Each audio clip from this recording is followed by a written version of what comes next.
আল্লাহ মালাকুল মাউত কে বলবেন, মালাকুল মাউত কি অবস্থা? বলবে সব শেষ। মাইয়াপ্পা, কে বাকি? মালাকুল মাউত বলবে জিনেরা বাকি, যাদেরকে দেখা যায় না। আল্লাহ বলবেন জিনদেরকেও শেষ করে ফেলো, রুহু কবজ করো। মালাকুল মাউত আজরাইল জিনদের রুহু কবজ করবে। আল্লাহ এবার জিজ্ঞেস করবে, ইয়া মালাকাল মাউত আখবিরনি মাইয়াপ্পা, এবার বলো আর কে বাকি? মালাকুল মাউত বলবে, আল্লাহ মানুষগুলো সব শেষ, জিনগুলাও শেষ, এবার বাকি ইবলিস শয়তান। কে বাকি? ইবলিসরেও শেষ করো, ইবলিসও শেষ। আল্লাহ আবার জিজ্ঞেস করবেন, ইয়া মালাকাল মাউতি মাইয়াব্বা, আর কে বেঁচে আছে বলো?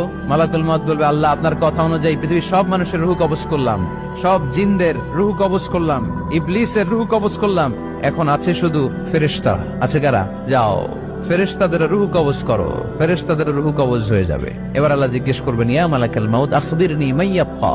মালাকুল মাউত বলবে, আল্লাহ আপনার কথা মতো ধরে ধরে সব শেষ, ফেরেশতাও শেষ, 4 জন ছাড়া। কয়জন ছাড়া?